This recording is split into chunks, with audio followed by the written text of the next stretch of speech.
guys, I'm going to start off with a raid list. I'm holding here what is the greatest gem in my collection. I'm shaking with anticipation. And it's Blue Shadow for the NES. Actually, this is the UK versions of PAL. This was also released as Shadow the Ninja elsewhere. And this game, guys, is absolutely fantastic. It was released in 1990 by Netsu. It was artist was Satoshi Taguchi. The great composer was Aiku Matsutani and Koichi Yamanashi. And oh man, this is a great platform game.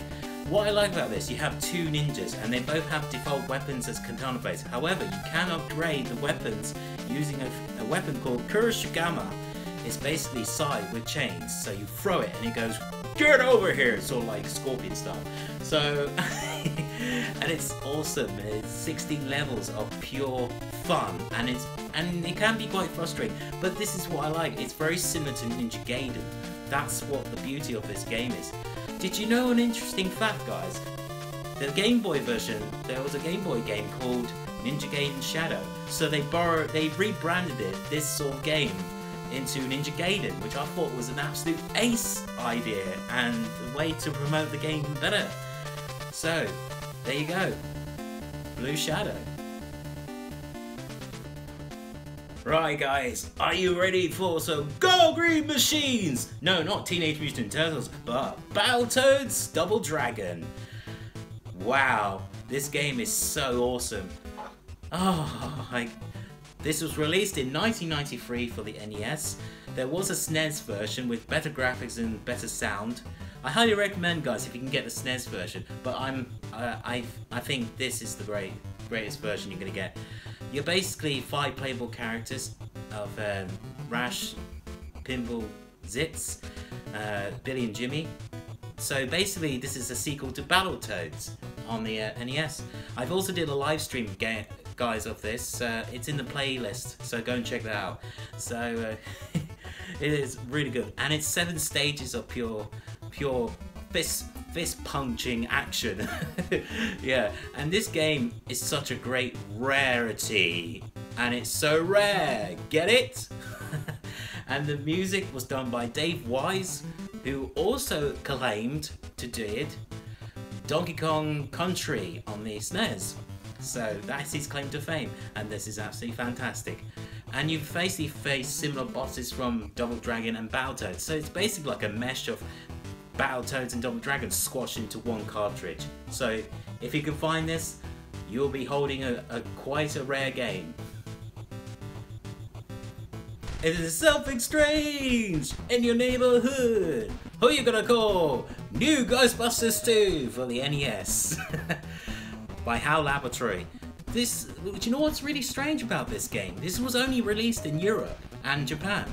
So I feel sorry for you Americans who didn't get this version, because the poor American version's got the Activision rubbish versions of the the Ghostbusters.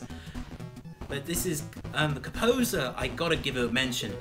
Jun Ishikawa is an absolute genius. He just sings with this EB-ROM. He just made it so poppy and edgy and very pumped with grunge jams, and it was just so amazing. Guys, this game is absolutely fantastic. You need it in your collection. And also there was a Game Boy version of this as well, but that was not new Ghostbusters, but it was just Ghostbusters 2 on the Game Boy. And it's basically like a sort of like a top-down view. So you're basically Ray, Egon, Peter, Winston, and the other additional characters. So, and it's quite hard. So if you can complete this game, I will salute you, because it's absolutely great fun. HAL Laboratories know how to make great games on Nintendo. So there you go, Ghostbusters. Now I'm gonna say hiya to you all. I know, that was bad. Basically, Temco Shadow Warriors, which is actually Ninja Gaiden. Do you know the origin name of this game was Ninja Riho Kenden. Sorry if I can't pronounce these words. it's Japanese origin. That's the same thing. You can't pronounce these words. Yeah. So basically, the artist Masaru Kaito. It's absolutely ace. It just screams movie quality poster design. That's what I like about this game.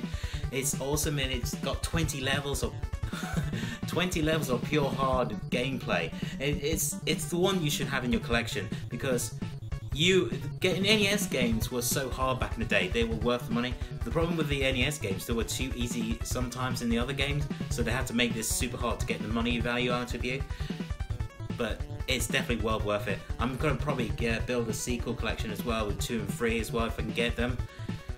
Yeah, and you're basically a ninja called Ryo Hayabusa who's going slaying some hawks, soldiers with his katana blade.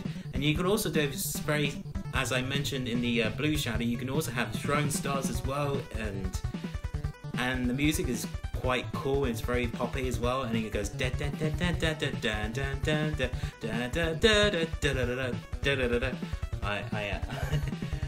I highly recommend you seek this game if you can, guys, for your collection. So there you go. This is Shadow Warriors. And the last game, guys, on the list by Takeshi Tezuka. Do you know what that's gonna be? Can you guess? Super Mario Bros. 3. Who else can forget this game? It's a timeless classic that will never be forgotten. With me, though, it's actually brought me great joy, great level design, great gameplay. That's what a video game should be. It should be all those elements into one cartridge. And the amazing thing about this cartridge, guys, this was added with extra RAM as well. So because it didn't fit on a very tiny board of the inside, so they had to put more RAM into this and put more levels and stuff.